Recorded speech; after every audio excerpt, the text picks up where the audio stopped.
Shalom, selamat malam Bapak Ibu sekalian, selamat berjumpa kembali dengan saya Doni Yunus dalam pemberitaan online.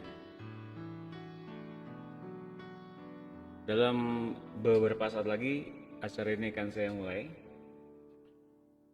Bapak Ibu sekalian, kami undang untuk membagikan acara ini kembali bila memberkati Bapak Ibu sekalian. Silakan acara ini diberikan kembali di Facebook Bapak Ibu sekalian agar setiap orang yang ada di Facebook Bapak Ibu sekalian diberkati oleh acara ini.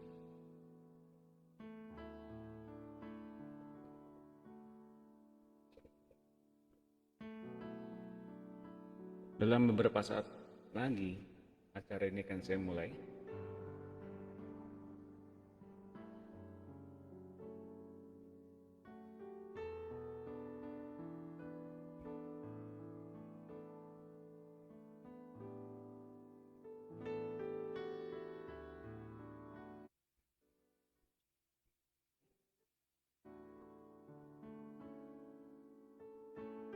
Saya mempersiapkan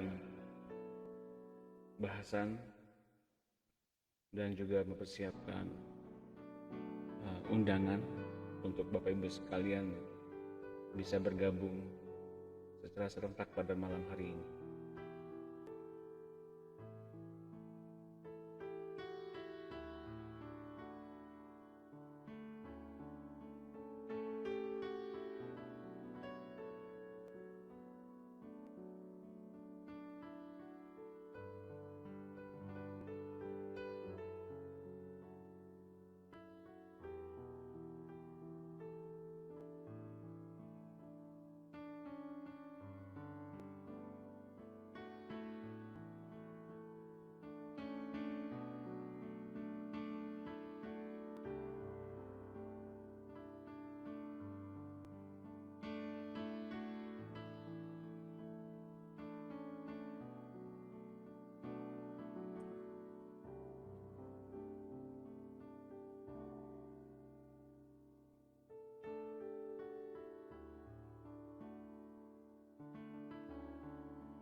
Ya, malam ini adalah buku baru, bab baru, dan persis apa yang saya bagikan pada malam hari ini adalah hal yang baru semuanya. Dan saya persilakan untuk Bapak Ibu sekalian mempersiapkan hati, karena bisa jadi dari apa yang kita bahas malam hari ini, di akhir acara kita akan meminta pertolongan dari Tuhan untuk memberikan kepada kita Roh Kudus. Ya, barangkali ada yang sudah dapat atau yang sudah dapat teman belum aktif.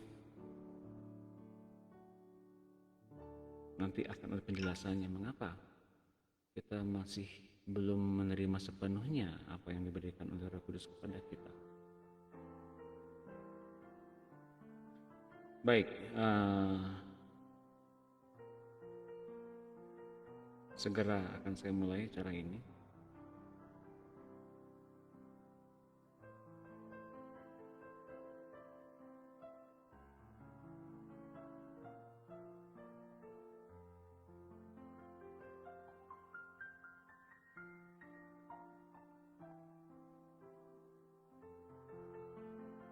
Saya mau menyapa teman-teman saya, rekan-rekan saya yang ada di Facebook ini. Yang sudah bergabung dengan kami adalah Ibu Ayu Lydia dan Ibu Levina. Dan selamat ulang tahun buat Ibu Levina. Kiranya tahun ini Tuhan tambahkan hikmat, Tuhan tambahkan kebaikan, kemurahan, dan kesejahteraan buat Ibu. Dan Tuhan berikan senantiasa kesehatan yang prima dan berkat-berkat yang melimpah.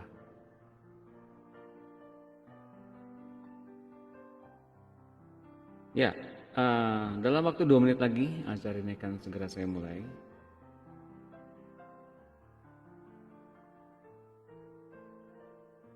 Saya kesulitan untuk menghubungkan dengan seluruh grup yang saya punya. Namun saya akan coba untuk Bapak dan Ibu sekalian bisa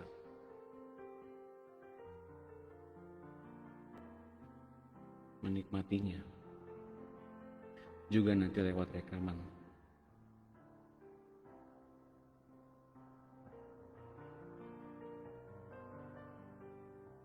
Ya, beberapa saat lagi kan saya mulai acara ini. Bapak dan Ibu serta saudara-saudariku bisa mempersiapkan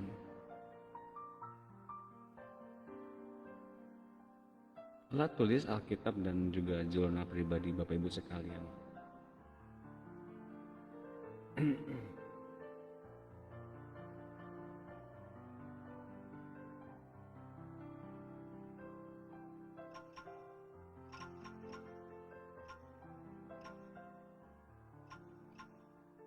Ya.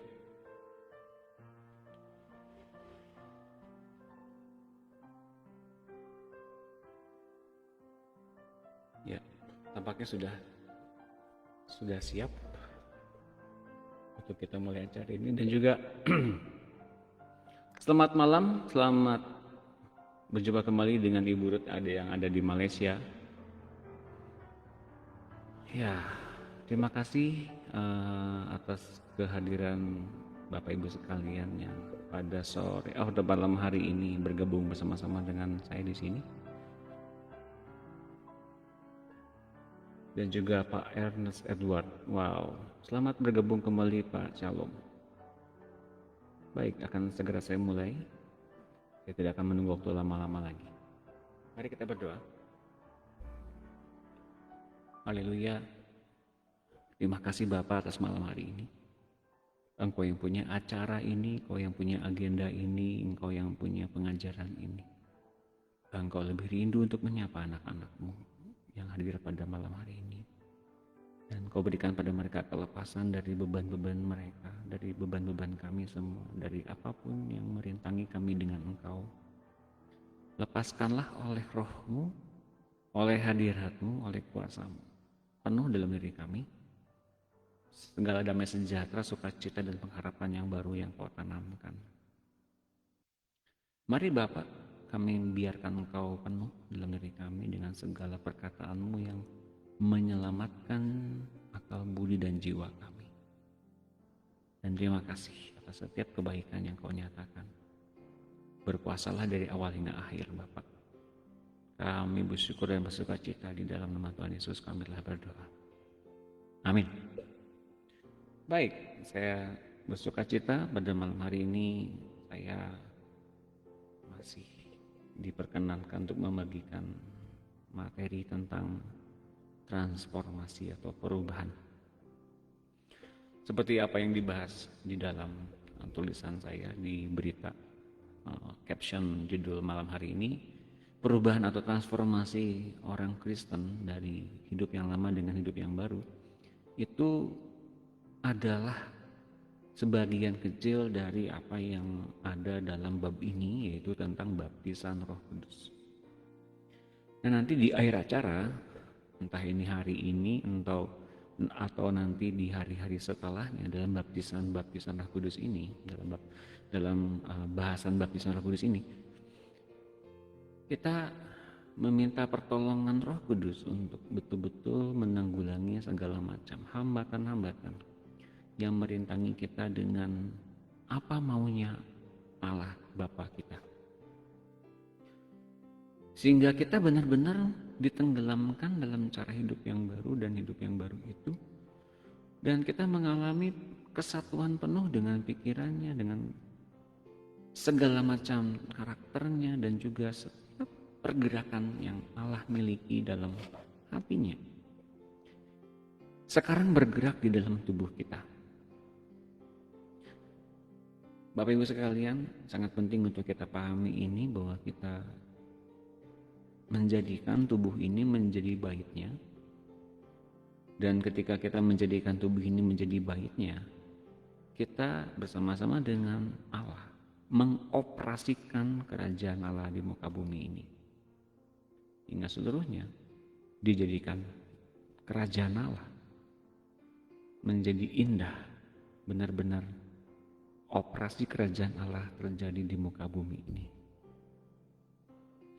Jadi Bapak Ibu sekalian, jangan sampai terlewat pengajaran ini. Sangat sayang kalau terlewat. Walaupun terlewat, silahkan nanti diulang lagi videonya. Bapak dan Ibu serta saudara-saudariku, kalau mengulang video pun akan mendapat berkat lebih banyak, karena di situ nanti Roh Kudus akan menuntun kita untuk melakukan pendalaman demi pendalaman. Saran saya adalah ketika kita mendapati hal-hal yang baru, ketika kita membahas kembali lewat rekaman-rekaman yang tersedia di Facebook saya, mintalah Roh Kudus untuk memperdalam. Apapun itu, perdalam. Nanti bisa kok Bapak Ibu sekalian diperdalam sendiri oleh Roh Kudus yang mengasihi dan menolong kita, untuk kemudian kita memiliki karakter baru, pikiran yang baru, dan bahkan perasaan yang baru, ekspresi iman yang baru. Baru kita mengalami namanya transformasi. Nah, transformasi itu apa sih? Kita mesti mengetahui bahwa kalau ada transformasi berarti adanya perubahan. Perubahan apa? Perubahan dari cara lama, hidup yang lama, manusia lama ke dalam hidup yang baru, cara pandang yang baru, dan seluruhnya yang baru. Bukan ditutup-tutupi, bukan ditambal-tambal, bukan direparasi begitu rupa, namun benar-benar diciptakan baru. Bagaimana caranya orang Kristen menjadi ciptaan baru? Apakah yang baru itu benar-benar baru hingga yang lamanya sudah tidak ada lagi? Ini perlu kita pelajari, Bapak Ibu sekalian. Dan penghalangnya, salah satunya penghalangnya adalah selain itu maut, penghakiman, adanya tuduhan dan dakwaan. Salah satu penghalang yang lebih besar, yang paling besar, adalah mengenai dosa. Dosa ini menghalangi kita untuk kita mengenal siapa Allah, dekat dengan Allah, dan bahkan kemudian hidup oleh pikiran-pikiran Kristus. Jadi kita mesti waspada akan ada dosa ini. Benar bahwa kita ditebus oleh Tuhan Yesus dengan darahnya di kayu salib untuk kemudian segala dosa kita diampuni, namun kita mesti mengetahui setelah kita dilahirkan baru oleh kelahiran baru yang kita terima dari baptisan,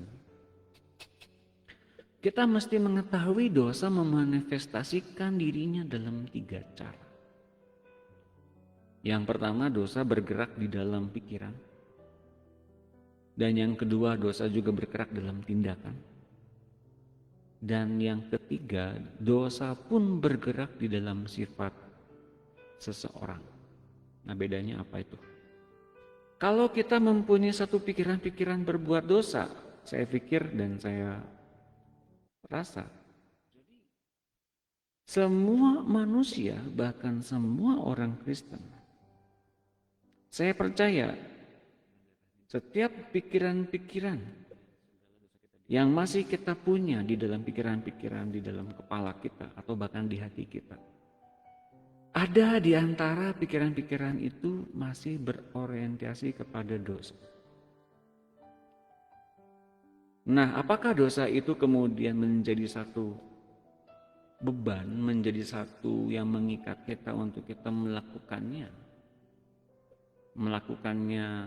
dengan sadar ataupun tidak sadar? Ini perlu kita sadari, perlu kita benar-benar waspadai. Kalau ternyata kita dengan sadar berbuat dosa, berarti kita belum sepenuhnya ditebus oleh darah Yesus. Karena kalau kita bicara soal ditebus oleh darah Yesus dan Yesus menebus kita, artinya Yesuslah yang menjadi pusat kehendak kita hidup di muka bumi ini, kita menjadi hambanya. Setiap perbuatan, pikiran, dan tingkah laku kita mesti berdasar akan pikiran-pikiran Kristus itu sendiri dan akan firman Tuhan. Maka jika pikiran kita masih terfokus kepada perbuatan dosa, fokus untuk menyenangkan pribadi kita, keinginan pribadi kita, bahkan kedagingan kita, berarti kita belumlah sepenuhnya ditebus oleh Yesus. Dan bila ternyata masih mempunyai ketidaksadaran akan adanya pikiran-pikiran dosa ini, adanya ketidaktahuan akan adanya bahaya dosa ini, atau segala hal yang berupa perintah-perintah yang di dalam hukum Tuhan masih dilanggar dengan secara tidak sadar. Nah, pikiran-pikiran ini Bapak Ibu sekalian dipenuhi dengan antara sadar apa tidak sadar itu dosa. Dan keduanya ini sebetulnya ditanggulangi oleh hukum yang sama, yaitu hukum dosa. Ujung-ujungnya adalah berbuat dosa. Nah, maka dalam manifestasi dosa kemudian diwujudkan dalam perbuatan atau tindakan dosa. Sebelum ada tindakan, maka sebetulnya ada pikiran-pikiran yang mendahului dosa itu. Ini kita perlu waspadai. Maka pikiran-pikiran yang semacam ini, yang semuanya berujung kepada dosa, sebetulnya itu asal dari mana? Nah, berasal dari kemudian apakah benar orang itu masih mempunyai sifat-sifat, tabiat, karakter yang masih ingin mengeluarkan sendiri tabiat karakternya, atau ingin terlibat di dalam kemarahan, terlibat dalam ketidaksabaran, terlibat dalam hal ketidakpercayaan. Maka dikatakan bahwa ketika kita masuk ke dalam perbuatan yang diulang-ulang, meskipun kita sudah minta ampun kepada Tuhan, Tuhan saya minta ampun, saya berdosa, saya melakukan kesalahan Tuhan, saya berdosa, saya minta ampun, tapi besoknya diulang lagi. Itu tandanya dosa sudah mendarah daging dalam hidup seseorang dan menjadi sifat dan tabiat serta karakter seseorang. Sudah berwujud di dalam sifat dan karakter seseorang.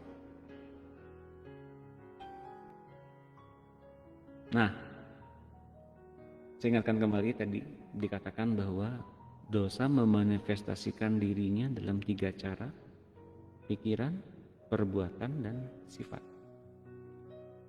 Kita menjadi orang pemarah karena kita menjadi orang yang tertenggelam di dalam kemarahan. Sebelum kita kemudian tenggelam dalam kemarahan demi kemarahan itu, ekspresi kita nunjukin kemarahan itu karena ada dorongan-dorongan untuk kita marah setiap hari.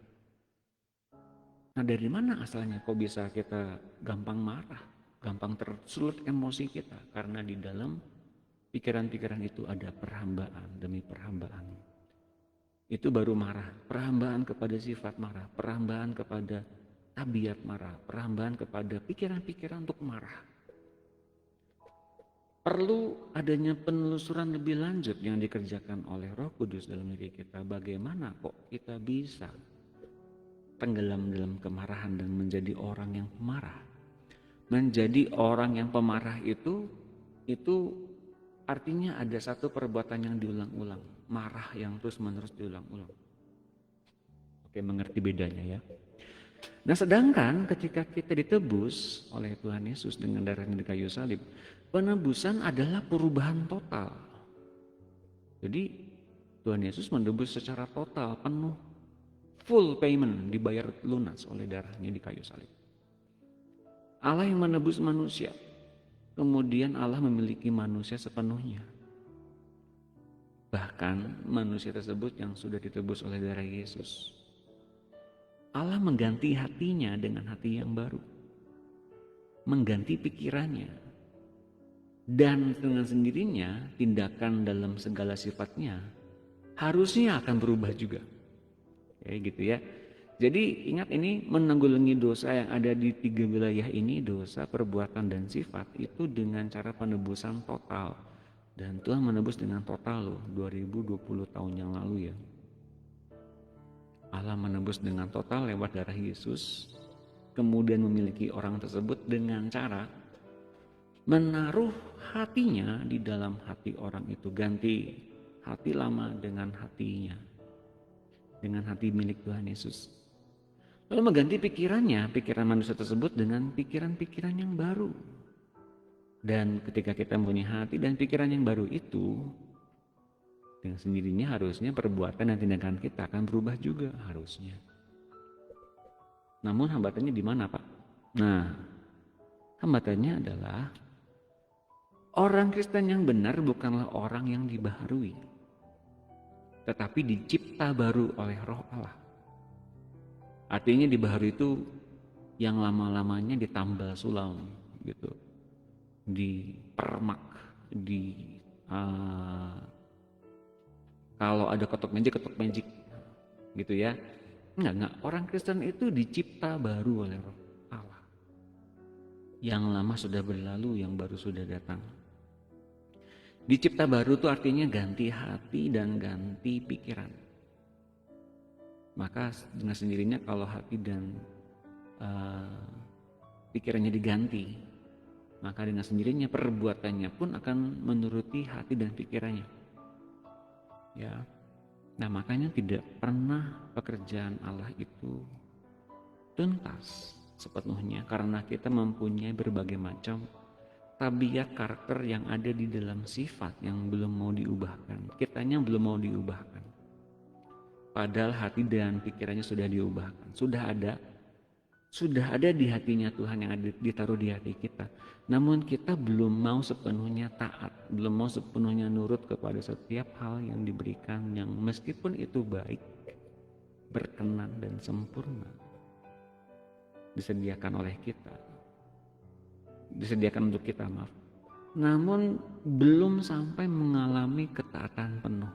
Udah didakwa, dituduh, karena manusia lama, hati lamanya masih ada dalam diri orang itu.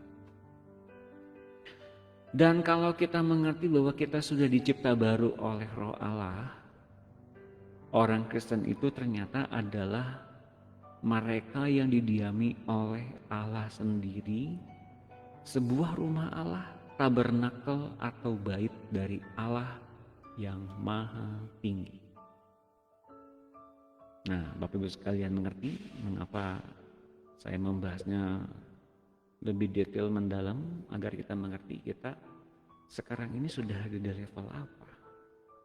Apakah pikiran kita masih kemudian mikirin soal dosa? Masih ya? Karena kita ketika terikat di dunia, ada di dunia dan kita tenggelam di dalam dunia itu membuat pikiran-pikiran kita dosa terus menerus. Namun ketika kita di dunia, kita tidak tenggelam di dalam dunia, namun kita berseberangan dengan dunia, atau kita menyatakan bermusuhan dengan dunia, abstain kepada hawa nafsunya, kepada keinginan-keinginan duniawinya, Bapak Ibu sekalian, maka pikiran-pikiran untuk berdosa itu ada, betul. Namun kita tidak melakukan tindakan apapun untuk berbuat dosa. Nah, kalau kita tidak lakukan tindakan apapun, hanya pikiran-pikiran saja, itu perlu kita sadari ada bahayanya juga kalau begitu berkecamuk terus dalam diri kita. Mengapa dia punya celah di situ? Karena kemudian kita masih memberikan ruang kepada pikiran-pikiran yang kita punya untuk pikiran-pikiran itu beroperasi penuh. Artinya kita buka celah. Mengapa buka celah? Kapan buka celahnya? Ketika kita menginginkan sesuatu itu begitu mewarnai hidup kita, mewarnai pikiran-pikiran kita. Sangat penting kemudian untuk kita menanggulanginya bersama-sama dengan Roh Kudus. Kita membersihkan, kita dipenuhi dengan firman setiap hari, maka pikiran-pikiran itu teralihkan kepada pikiran-pikiran Kristus. Hingga pikiran-pikiran dari dunia dan keinginan-keinginannya tidak sempat untuk diberikan waktu untuk kita berbuat sesuai dengan keinginan-keinginan dunia itu. Nah, di sini kemudian kita punya satu tindakan. Apakah kita tindakan dari pikiran-pikiran kedagingan atau duniawi, atau tindakan iman dari pikiran Kristus? Bergantung dari ketaatan kita kepada setiap hari ketika kita mendengarkan firman ya, bukan cuma membaca firman saja. Ketika kita mendengarkan firman, apa yang kita lakukan? Apa tindakan kita selanjutnya? tindakan kita selanjutnya kemudian menentukan sifat kita dan karakter kita munculnya dari mana. Kalau kita menuruti firman terus-menerus setiap hari, kemudian kita taat penuh kepada perintah-perintah Tuhan, dengan sendirinya sifatnya pun berubah.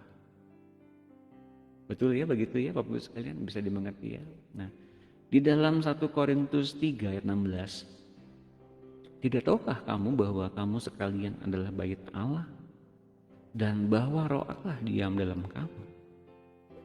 Kita melalui ayat ini kita diingatkan kembali, kita ini adalah bait Allah. Paulus mengatakan dengan jelas kepada jemaat di Korintus ini, kamu sekalian adalah bait Allah. Bahwa Roh Allah diam dalam kamu. Roh Allah diam dalam kita. Dengan jelas kita diingatkan kembali lewat ayat ini bahwa Roh Allah diam di dalam kita dan kita semua adalah bait Allah yang hidup. Dan diperkuat juga di dalam Efesus 2 ayat 22, di dalam Dia kamu juga turut dibangun menjadi tempat kediaman Allah di dalam Roh. Artinya menjadi tempat kediaman, tempat bermukim, tempat beroperasi, tempat ngantornya Allah. Di dalam Roh artinya apa? Di dalam pimpinan Roh Kudus. Jadi Roh Kudus membantu kita untuk mengerti bagaimana kita menempatkan untuk hanya menyenangkan Allah saja ketika hidup di dunia ini. Itu dalam Roh. Namun kalau kita hidup tanpa Roh Kudus atau hidup menurut didikan dan ajaran Roh Kudus atau pimpinan Roh Kudus, kita bukanlah menjadi orang yang tempat Allah bekerja. Meskipun Allah ada di sana dalam diri orang Kristen. Namun orang tersebut tidak mampu mengalami Allah yang hidup. Tidak mampu mengalami kelepasan dalam hidupnya. Atau belum mengalami kelepasan dalam hidupnya. Karena kesadarannya, pikiran-pikirannya masih mengoperasikan hal-hal yang lain yang di luar Allah. Dan demikian pula tindakan-tindakannya. Dan kemudian sifat-sifatnya pun berbeda dengan apa yang Allah inginkan. Maka kemudian kita mengerti. Kita belumlah sampai di tujuan bahwa kita membiarkan kita dipimpin oleh Roh Kudus. Untuk lalu kemudian setelah pada tingkat tertentu, kita menjadi bait Allah yang hidup, tempat kediaman Dia bekerja. Bapak Ibu sekalian, kalau dalam Yesaya 37, ini bagian dari perjanjian baru yang diadakan oleh Tuhan kepada orang Israel. Tempat kediamanku pun akan ada pada mereka. Dan aku akan menjadi Allah mereka dan mereka akan menjadi umatku.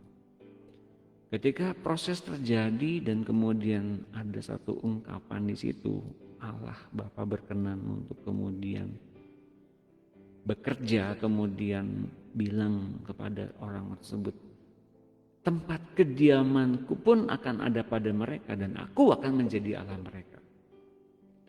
Setiap orang yang kemudian pada tingkat tertentu dipimpin oleh Roh Kudus dan sadar pikiran-pikirannya kemudian selaras dengan apa yang Allah inginkan, maka Allah akan menjadi Allah mereka dan mereka yang taat dan patuh akan menjadi umatnya. Manusia didiami oleh Allah, dijadikannya tangan, kaki, hati dan pikiran Yesus Kristus. Allah turun ke dalam manusia dan manusia naik ke dalam Allah.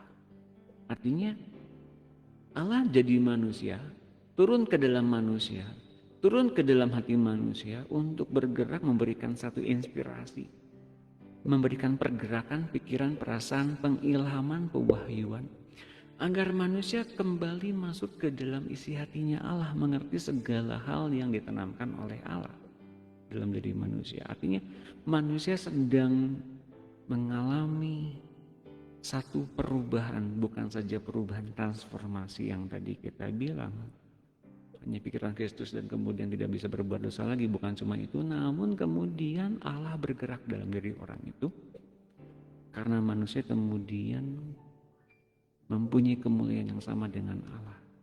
Karena manusia sebetulnya dari awalnya sendiri adalah anak Allah.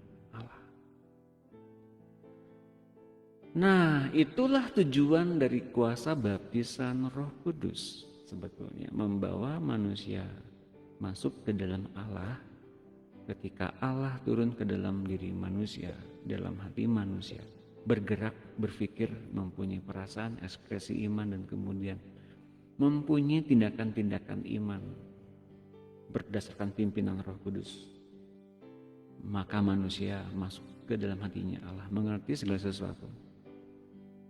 Itu tujuan dari kuasa baptisan Roh Kudus.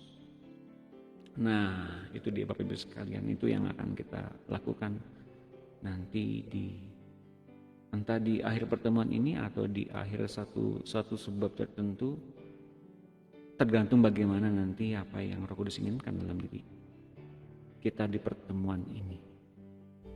Ya, bagaimana Tuhan Yesus dapat mencapai jiwa seseorang hingga diselamatkan? Dari sorga ada satu tangan yang hendak membawa kita semua naik ke sana untuk kita bisa mengetahui rencana-rencana ilahi secara global dan secara pribadi. Namun bagaimana caranya Tuhan Yesus bisa mencapai jiwa seseorang, tahu orang itu bahwa sedang dicapai oleh kerajaan Allah. Tuhan Yesus sedang menolong mereka semua. Apa yang lakukan? Dengan meminjam orang-orang yang sudah dipimpin oleh Roh Kudus, dengan meminjam orang-orang yang sudah menyerahkan hidupnya total kepada pimpinan Roh Kudus, bergerak penuh hingga setiap tangan, kaki, mata, telinga, hati, keseluruhan tubuh kita. Kemudian yang ia lakukan bergerak lewat iman yang kita miliki. Butuh adanya yang namanya kerjasama yang indah di antara kita dengan Allah sendiri. Ketika Dia membaptiskan kita dengan Roh Kudus, Ia memberi kita dengan sebuah pemberian terbesar yang pernah ada di atas bumi ini maupun di dalam sorga. Hal terbesar apa yang Ia berikan? Bukan berkat jasmani, bukan berkat untuk kita makan, bukan berkat untuk kita mendapatkan kepuasan jerih payah kita. Bukan itu semua. Yang Ia berikan adalah dirinya sendiri. Ia menyatukan kita dengan dirinya sendiri dan menjadi satu roh selama-lamanya. Yesus memberikan diri bagi kita, memberi dirinya bagi kita untuk kita kemudian menyatu dengan dirinya dan menjadikan kita menyatu satu roh dengan Dia selama-lamanya. Ini adalah isi hati Allah yang terdalam. Bagaimana terjadinya proses itu? Bagaimana syarat-syaratnya? Apa yang perlu kita lakukan? Kita ulangi lagi dari yang pertama, dosa bermanifestasi dalam pikiran dan kemudian di dalam tindakan dan kemudian sifat seseorang. Ya, ini ciptakan manusia. Bagaimana sorga menanggulanginya dengan memberikan kepada mereka Roh Kristus yang menang atas maut, yang sudah duduk sebelah kanan Allah Bapa. Mengapa Roh Kristus kemudian bisa menjawab semuanya tentang dosa, tentang perbuatan dosa, tentang sifat yang salah, tentang hati yang salah? Mengapa? Karena Allah menebus siapa saja yang mau memiliki Roh Kristus. Untuk kemudian mereka yang ditebus mempunyai hati yang menyerah, yang pertama. Kemudian mempunyai pikiran yang menyerah. Dan kemudian yang ketiga yang paling kita mesti waspadai ini, hidup yang diserahkan sepenuhnya kepadanya. Jadi Bapak Ibu sekalian, kita mengerti bahwa pikiran-pikiran dalam pikiran dan hati kita ternyata itu mesti ada satu tindakan atau satu kecenderungan hati yang kita punya. mau atau tidak mengikuti Tuhan. Itu will yang kita harus punya. Mau atau tidak, mau taat atau tidak. Itu bagian kita. Dan kemudian pikiran yang menyerah. Pikiran yang menyerah artinya apa? Bukan untuk kita kemudian, saya mau mengasihi Tuhan saja. Tetapi sadari bahwa kita telah ditebus dengan sangat mahal. Hingga kita tidak boleh punya kepengen sendiri lagi. Punya keinginan pribadi masing-masing. Saya pengen begini, saya pengen begitu. Karena kita sudah ditebus dan satu-satunya free will yang sudah dilakukan, yang sudah diperbuat, itu sudah dilakukan oleh Adam ketika memakan buah pengetahuan baik dan jahat.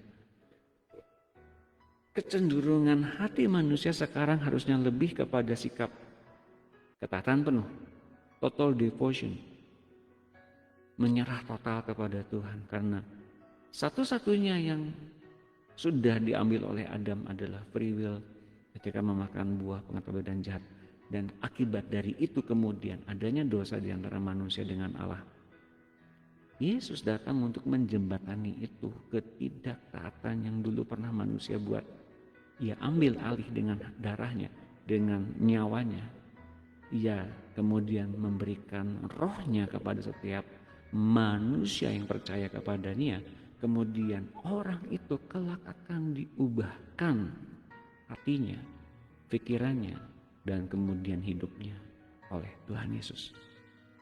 Mengapa? Ia berhak, ia adalah Tuhan, ia yang menebus kita semua. Ia yang punya kehendak, ia punya hak atas tubuh dan pikiran kita, bahkan hati kita. Ia adalah pencipta kita. Bapak Ibu sekalian mengerti hal ini, maka ketika kita mengerti akan hal ini, kita bisa mengerti. Ia, Yesus, memberi diri bagi kita untuk kemudian ia beroperasi penuh dalam tubuh kita. Hati kita, hidup kita, sifat kita diubahkannya. Hanya yang dibutuhkan tindakan iman setiap saat. Agar satu pergerakan dengan apa yang dia lakukan. Satu pikiran, satu kehendak yang ia berikan kepada setiap anak-anak Allah. Yang telah memiliki rohnya. Dari semula seseorang dilahirkan baru sampai menerima baptisan Roh Kudus adalah keinginan Allah bahwa kita semua menjadi pewahyuan dari Tuhan Yesus. Bukan pernyataan diri kita secara pribadi lagi. Tuhan Yesus mewahyukan dirinya lewat kita. Tuhan Yesus menggerakkan tangannya lewat kita seperti apa yang ia perbuat kepada murid-muridnya yang menuliskan kitab Perjanjian Baru. Ia menggerakkan semuanya dengan indah. Satu pergerakan yang indah itu sampai dengan hari ini pengajaran itu diteruskan kepada murid-muridnya. Pengajaran yang diteruskan paradoksia. Indah. Ketika cara hidup diteruskan, pengajaran diteruskan, terbentuklah karakter yang hidup, karakter yang ilahi yang hidup, yang olehnya maka setiap jumlah orang percaya ditambahkan hari demi hari. Ya. Kalau kita ingin tahu apakah seseorang telah dibaptis oleh Roh Kudus atau belum pernah, atau tidak pernah, atau tidak sama sekali, coba carilah pribadi Allah dalam diri kita semua. Apakah kita dapat menemukan demonstrasi manifestasi kepribadian Allah dalam diri kita, karakter kita? Apakah Allah bergerak di dalam kita? Berbicara dalam kita, berbicara melalui kita, atau tangan dan kaki kita dipakai olehnya? Apakah kemudian pikiran kita dalam hubungan yang harmonis dengan Allah? Apakah hati kita menjamah sorga? Apakah ketika kita menyembah, bermazmur, memuji-muji Tuhan, kita gampang tersentuh oleh pengalaman yang indah dengan Tuhan Yesus? Apakah roh kita menjadi satu dengan roh Kristus? Bapak Ibu sekalian serta saudara-saudariku, itu adalah parameter-parameter. Jadi satu pertanyaan, bentuk pertanyaan yang perlu kita uji ke dalam diri kita pribadi masing-masing. Sudahkah kita mengalaminya? Kalau dalam 1 Korintus 2 ayat 16 dikatakan begini, sebab siapakah yang mengetahui pikiran Tuhan sehingga ia dapat menasihati dia, tetapi kami memiliki pikiran Kristus. Jadi pikiran Kristus itu kemudian adalah hak yang mutlak dimiliki oleh setiap murid. Apakah kita punya pikiran Kristus? Sederhananya begini Bapak Ibu sekalian, apakah kita bisa mengasihi orang sesuai dengan pengajaran Kristus? Apakah kita bisa mengampuni orang semudah itu, semudah Kristus mengampuni kita? Apakah kita kemudian tidak terlibat dalam pertengkaran kalau kemudian ada orang yang mengajak bertengkar dengan kita, berselisih dengan kita? Apakah kita menjadi orang pendamai seperti Kristus? Semudah itu Bapak Ibu sekalian, apakah kita sudah memiliki karakter demikian? Yaitu pikiran Kristus seperti itu. Filipi 2 ayat 5, contoh dan yang lain. Hendaklah kamu dalam hidupmu bersama menaruh pikiran dan perasaan yang terdapat juga dalam Kristus Yesus, yang walaupun dalam rupa Allah tidak menganggap kesetaraan dengan Allah itu sebagai milik yang harus dipertahankan, melainkan telah mengosongkan dirinya sendiri dan mengambil rupa seorang hamba dan menjadi sama dengan manusia. Kristus, firman Allah, Allah sendiri, kemudian datang dalam wujud manusia, menanggalkan kesetaraan dengan Allah itu bukanlah milik yang harus dipertahankan. Namun inilah yang ia lakukan. Kristus mengosongkan dirinya dan mengambil rupa seorang hamba dan menjadi sama dengan manusia. Itu yang ia lakukan. Agar kemudian ia menjadi manusia dan mengambil bagian dalam keadaan sebagai manusia, persis seperti kita pada hari-hari ini, khawatir, cemas, takut. Namun dia tidak mengambil itu semua. Apakah ia pernah takut? Pernah. Apakah ia pernah berkekurangan? Pernah. Apakah ia pernah mengalami hal-hal yang kemudian membuat dia sedih? Pernah. Firman Tuhan katakan di dalam kitab Ibrani, ia berdoa dalam retak tangis. Ia berdoa kepada Allah yang sanggup menyelamatkan dia. Bapak Ibu sekalian, ketika ia menjadi manusia, ia sedang mengambil alih semua kemanusiawian kita untuk kita kemudian dibawanya masuk ke dalam hal-hal yang ilahi. Kehormatan, martabat, pangkat.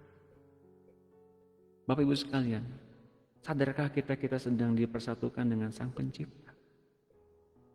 Sadarkah kita sedang dipersatukan dengan keilahian Kristus? Hingga kita mewarisi sifat-sifat ilahi yang ia tanamkan di dalam hati dan pikiran kita. Hingga pada akhirnya kita punya pikiran dan perasaan yang persis sama seperti Yesus. Yang kita harus pelajari adalah ketika ia mengalami hal-hal di bumi ini, ia tetap memberikan pengampunan. Ia tetap memberikan satu kesempatan untuk orang-orang bertobat. Bapak Ibu sekalian, dalam Roma 6 ayat 13, janganlah kamu menyerahkan anggota-anggota tubuhmu kepada dosa untuk dipakai sebagai senjata kelaliman, tapi serahkanlah dirimu kepada Allah sebagai orang-orang yang dahulu mati, tetapi sekarang hidup. Dan serahkanlah anggota-anggota tubuhmu kepada Allah untuk menjadi senjata-senjata kebenaran. Yang kita mesti lakukan, ingat, serahkan diri kita. Menyerahkan pikiran kita, menyerahkan segala anggota tubuh kita, pikiran, anggota tubuh kita, hingga perbuatan-perbuatan dosanya sama sekali tidak punya satu bagian untuk kita ingin berbuat dosa. Mata, telinga, pengecap, perasa, indera jasmani semuanya itu diperuntukkan hanya untuk kepentingan Allah saja. Itu pilihan. Dan ketika kita punya pikiran-pikiran yang diserahkan kepada Allah kita, ketika kita mempunyai keyakinan yang diserahkan kepada Allah kita, kemudian kita dengan sendirinya mempunyai sifat dan karakter yang terbentuk dari hal-hal baru yang ditanamkan oleh Kristus di hati kita, dan kita menurutinya, menyerahkan diri untuk menuruti dan mentaati setiap firman yang diucapkan oleh Tuhan ketika kita mendengar suaranya bicara di hati kita. Bapak Ibu sekalian yang terkasih, menyerahkan diri kepada Allah bukan berarti kita pasif, lalu diam, menunggu dan menunggu begitu saja.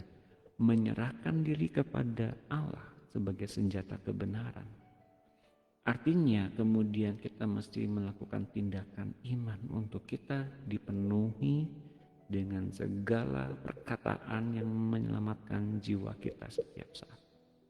Dan itu bisa didapatkan oleh pertemuan pribadi dengan Tuhan antara roh dan roh.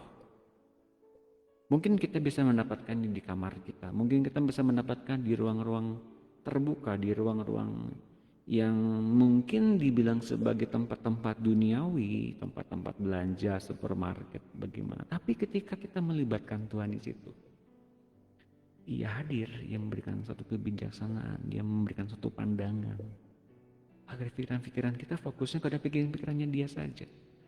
Dengan sendirinya ketika pikiran-pikiran itu dipenuhi dengan keinginan-keinginannya, perbuatan-perbuatan kita adalah tindakan iman untuk menyetarakan diri dengan keinginan-keinginannya itu. Dan perbuatan-perbuatan kita pada akhirnya itulah yang membuat kita terbebas dari sistem dosa dan pikiran-pikiran berbuat dosa itu sendiri. Fokusnya berbeda, fokusnya berubah, yaitu untuk menyenangkan Tuhan senantiasa. Itu yang dikatakan dengan pikiran kita nggak boleh pasif, tapi aktif bagaimana dan cari tahu apa yang Tuhan inginkan. Hingga kita terbilang sebagai orang-orang yang menyerahkan anggota tubuh kita sebagai senjata-senjata kebenaran kepada Allah. Nah, namun kalau kita mendengar soal baptisan Roh Kudus, banyak orang salah paham tentang hal ini. Salah pahamnya di mana? Banyak orang mungkin telah menerima Roh Kudus, namun belum mengerti sepenuhnya akan niat hati Allah. Bukan berarti mereka belum menerima Roh Kudus loh. Banyak orang Kristen menerima Roh Kudus. Namun yang terjadi, mereka belum sepenuh-penuhnya menyerahkan diri mereka kepada Dia. Bahkan kita mungkin kita belum sepenuh-penuhnya menyerahkan diri kita, hidup kita kepada Allah. Ini yang perlu kita lakukan. Kita harus terus-menerus naik ke daerah atau ke arah tahta anugerah itu, langsung ke dalam hatinya Allah, menyelami apa yang Allah sedang tanamkan di hatinya. Ia adalah Allah yang mulia, namun Ia pun adalah Allah yang dekat dengan kita karena kita memiliki Roh Kristus. Mungkin kita banyak mendengar pengajaran yang selama ini kita dengar, mungkin kita pegang bahwa Allah hadir dan memberikan karunia-karunia dan kuasa, dan orang itu lalu pergi mendemonstrasikan kuasa-kuasa itu kepada banyak tempat, mendemonstrasikan kuasa-kuasa Allah di mana-mana. Mungkin ada yang begitu ya, silahkan kalau ada pikiran-pikiran demikian. Namun ketika kita memahami pengajaran ini sekarang pada malam hari ini, sekarang sebenarnya bukanlah demikian apa yang Allah inginkan.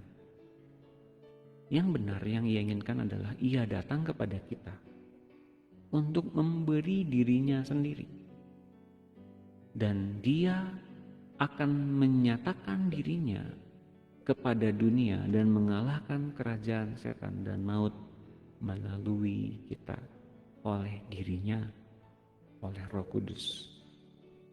Itu makna baptisan Roh Kudus. Ya, ada pertanyaan yang luar biasa baik bahwa dari Pak Rianto Sinaga, bagaimana cara mengurangi rasa tidak nyaman dengan lingkungan dan teman. Bapak Ibu sekalian, ini pertanyaan yang bagus, yang baik. Ini pun menjadi satu pergumulan hidup orang Kristen dimanapun. Dan kebanyakan orang Kristen ketika mengalami satu perubahan tertentu dalam hidupnya, kemudian ingin cepat pulang, ingin cepat menemui Tuhan di sorga. Aduh, ingin cepat tinggalin dunia. Rapture, pengangkatan gitu ya mungkin. Hingga saat itu tiba, sebetulnya kita sedang dibohongin oleh si jahat. Kita cenderung ingin pulang lebih cepat. Namun yang Allah inginkan justru kita bertumbuh berbuah di tanah gersang sekalipun, yang bahkan sekalipun Allah itu tidak menyebarkan benih di situ.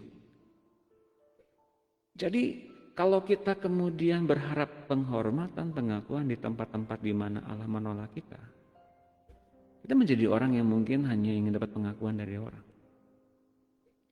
Nah, kalau ternyata teman lingkungan kita menolak kita, barangkali mungkin yang pertama yang perlu kita sadari, ada yang salah dalam diri kita. Ada yang salah dalam diri kita. Salahnya di mana? Yang perlu diubahkan sebetulnya adalah bukan dunia, bukan lingkungan, bukan keluarga kita dulu. Yang perlu diubahkan adalah hati kita dulu di hadapan Tuhan. Kalau kita mengharapkan dunia berubah, berapa banyak orang mesti diubahkan agar kita bisa diterima oleh dunia? Banyak banget, banyak sekali orang-orang mesti diubahkan. Kemana-mana kita mesti mengubahkan orang. Kita punya hati yang bertujuan mengubahkan orang, merubahkan suasana, keadaan negara dan bangsa. Namun kalau kita berhadapan dengan banyak orang, yang muncul kemudian dari situ kemudian munculnya tawar hati, akar pahit, luka batin. Mengapa? Kita membawa luka, kita membawa hati yang salah untuk kita menginginkan hati dan orang-orang diubahkan. Yang terjadi kita makin luka. Apa yang sebetulnya diinginkan oleh Tuhan? Kalau kita bisa mengubah keadaan, itu karena kita kemudian dipenuhi dengan Tuhan. Keinginannya, pikirannya. Dan pikirannya dan keinginannya itu sebetulnya simpel ke dalam hidup kita. Dia menginginkan adanya perubahan secara pribadi, secara individual kepada setiap pribadi yang menerima roh Tuhan dalam hidupnya sebelum mengubahkan orang, sebelum mengubah keadaan sekitarnya. Ini yang paling penting. Hati kita diubahkan dulu untuk mengubahkan hati orang lain. Orang diubahkan bukan karena kitanya baik, tapi karena adanya hadirat Tuhan yang ada di hati kita masing-masing. Bukan soal kuasa, tapi soal karakter Tuhan yang bisa mengubah hati orang. Jadi Pak Rianto Sinaga, pertanyaannya baik sekali, bagus. Nyaman soal penerimaan dari orang itu relatif, Pak. Dunia dan segala isinya juga dulu tidak menerima Yesus kok. Namun Yesus bertahan loh untuk mengambil banyak orang-orang dunia menjadi milik kepunyaannya sekarang hingga masa-masa ini. Lewat siapa? Lewat orang-orang Kristen. Orang-orang Kristen menjadi orang-orang yang berdampak indah di dunia dengan kasihnya. Itulah yang perlu kita kerjakan sekarang. Yuk kita berubah dengan kasih Tuhan yang melawat kita, yang melanda kita, hingga kita benar-benar berdampak indah bagi sesama kita. Tepuk tangan buat Tuhan Yesus. Pertanyaan yang baik sekali. Terima kasih Pak Rianto. Semoga terjawab ya. Bertahan Pak. Pak Rianto Sinaga saya undang saya pribadi nanti sampai dengan di akhir mungkin 2-3 pertemuan lagi ya. Kita akan doa sama-sama untuk kita menerima baptisan Roh Kudus ya. Dan semua yang hadir pada saat ini saya undang juga untuk nanti hadir mungkin 2-3 pertemuan lagi. Kita bersama-sama di akhir 2-3 sisi itu kita mengalami baptisan Roh Kudus. Oke. Gak ada masalah kok ada yang sudah lahir baru, sudah berapa lama atau baru.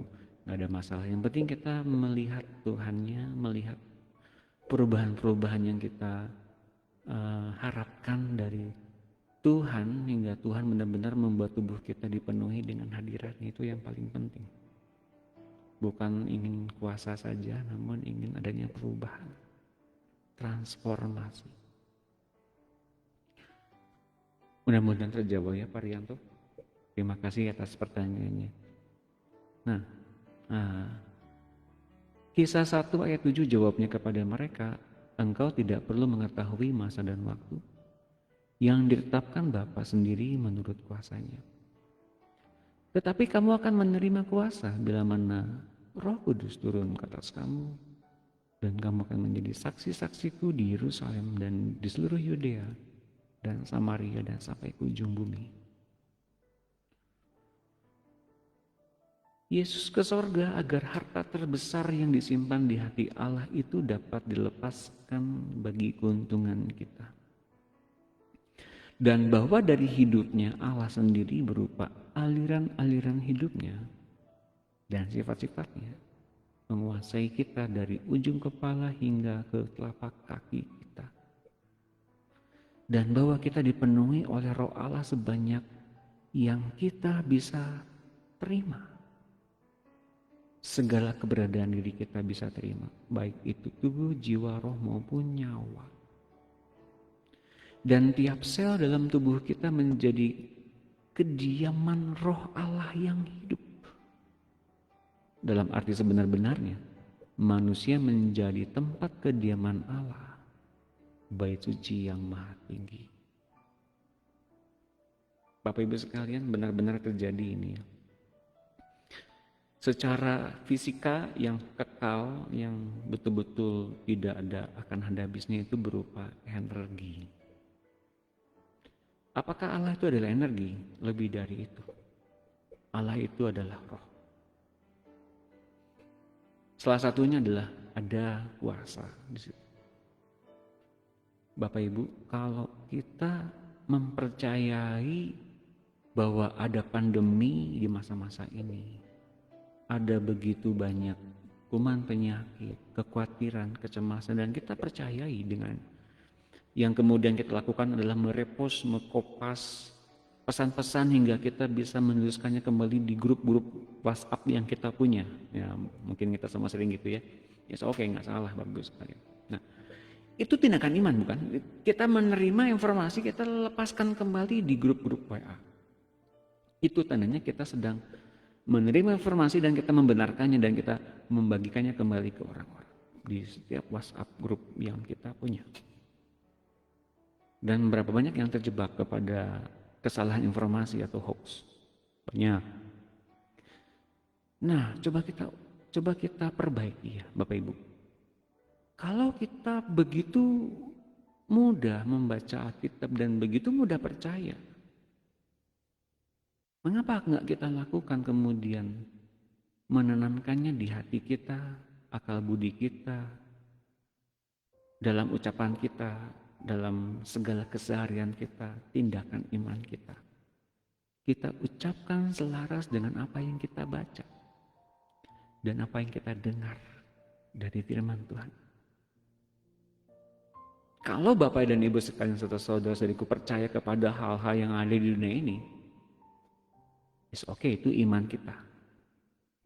Namun, yuk kita beralih kepada hal yang semestinya kita perbuat sejak dulu kala. Lebih percaya kepada perkataan Allah yang hidup. Lebih percaya kepada firman yang Ia telah tuliskan di dalam kitab suci. Lebih percaya kepada berita-berita sorgawi yang ditanamkannya di hati kita, meskipun itu lewat mimpi, lewat jam-jam saat teduh, lewat jam doa, kita pegang. Kita laksanakan sebaik-baiknya. Kita tidak pernah membuat pikiran kita pasif dan tidak pernah bertumbuh. Dan kemudian kita banyak tidak percayanya.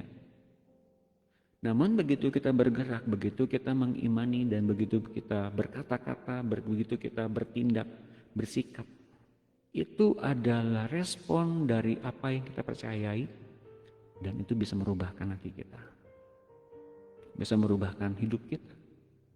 dan bisa merubahkan sifat serta karakter kita. Saya mengajak kita semua semakin percaya kepada Tuhan. Dia Tuhan yang hidup. Dia Tuhan yang begitu mengasihi kita.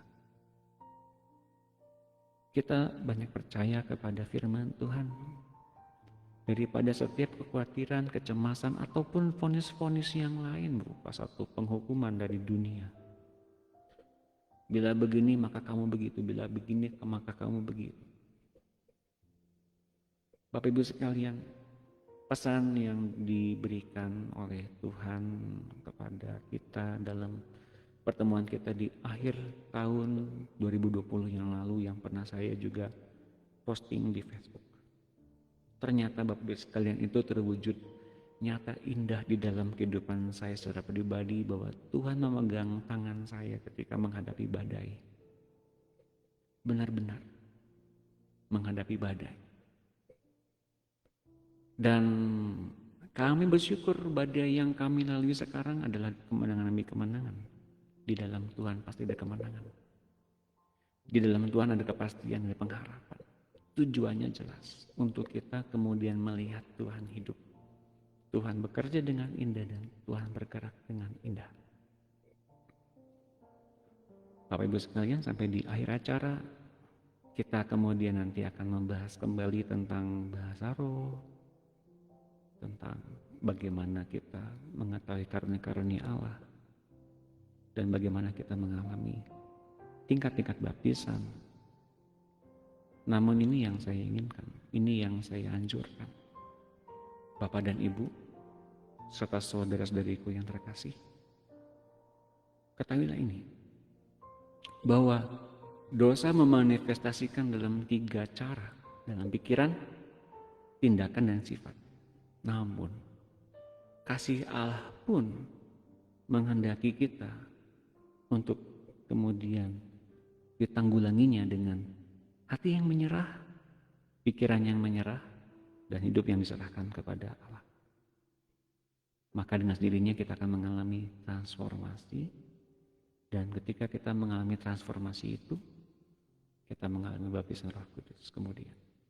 Jadi ini menjawab pertanyaan, Pak, bisa nggak ketika kita lahir baru langsung baptisan Roh Kudus? Ada yang bisa, ada yang belum. Mengapa belum?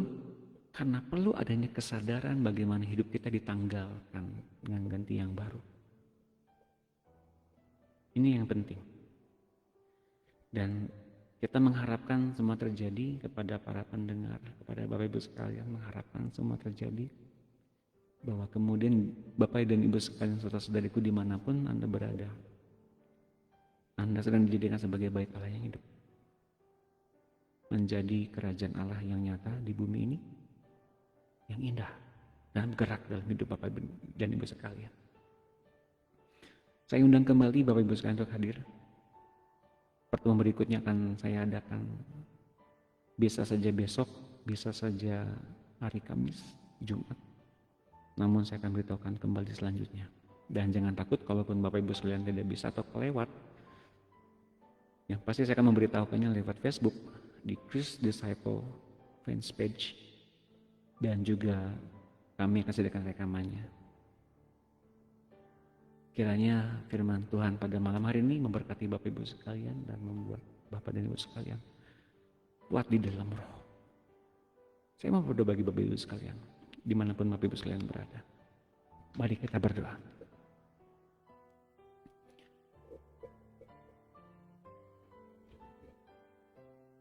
Haleluya, Bapa Surgawi, kami mengucap syukur Engkau baik. Kalau malam hari ini kami sekarang diberikan kesadaran bahwa dosa bisa bermanifestasi lewat pikiran, perbuatan, dan sifat, maka sekarang kami minta Engkau,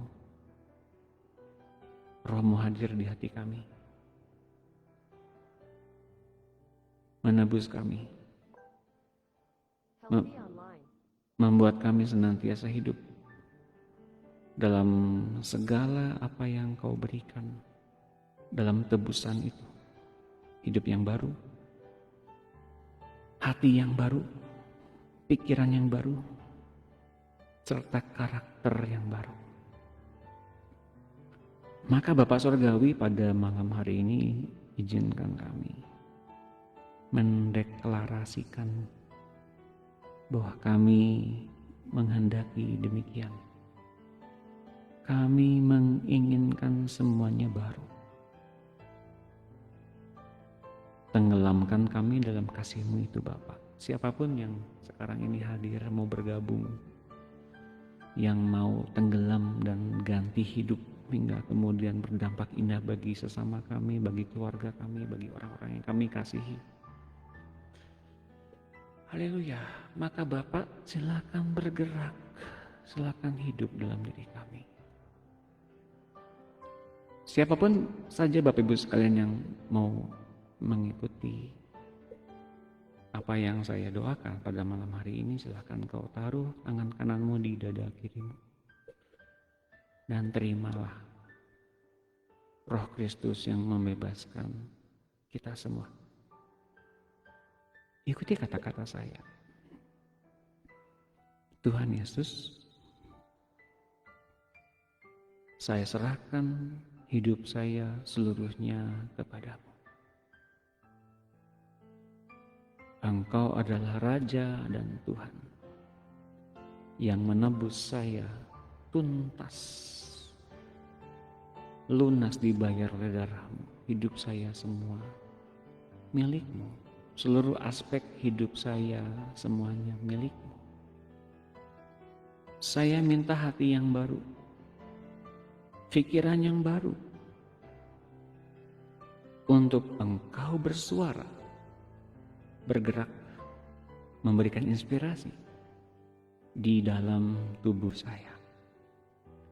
Hingga apa yang saya dengar, apa yang saya lihat, apa yang saya kecap, apa yang saya rasakan, seluruh penginderaan saya, Tuhan, Engkaulah yang kemudian menghidupkannya, dan saya mendengar, merasakan, mengecap, bahkan mencium hadirat-Mu, mendengar Kau bicara, merasakan Engkau bersuara, bergerak, bernafas di dalam diri saya. Dan bahkan saya punya ekspresi iman, pikiran-pikiran-Mu. Maka Tuhan berkata-katalah, ajari saya untuk berubah. Saya mau diubahkan. Mampukan saya Tuhan untuk saya menyenangkan-Mu.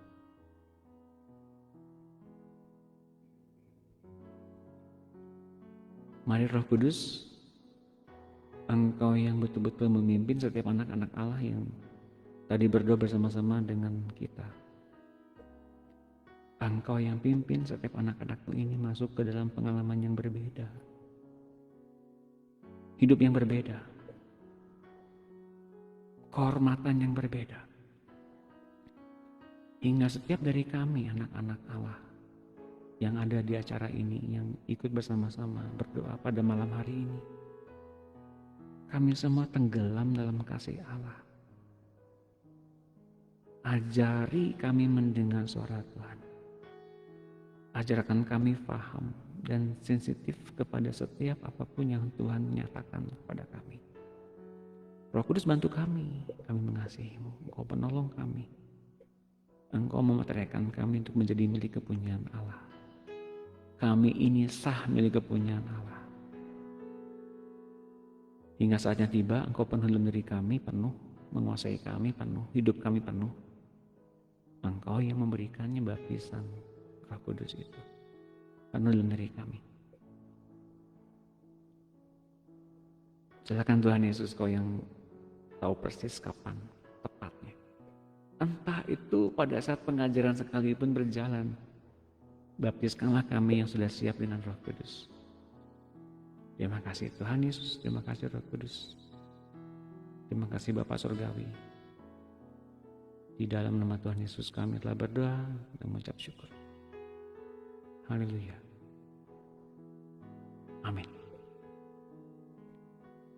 Terima kasih Bapak Ibu sekalian, senang berjumpa dengan Bapak Ibu sekalian dan senang membagikan yang indah bersama-sama dengan Bapak Ibu sekalian. Kiranya acara malam ini memberkati Bapak Ibu sekalian, dan nantikan program berikutnya akan saya tampilkan di Facebook. Dan biarlah semua pada malam hari ini dilawat oleh Tuhan. Terima kasih. Salam hangat dari saya Dunu Yunus. Selamat malam. Tuhan Yesus memberkati.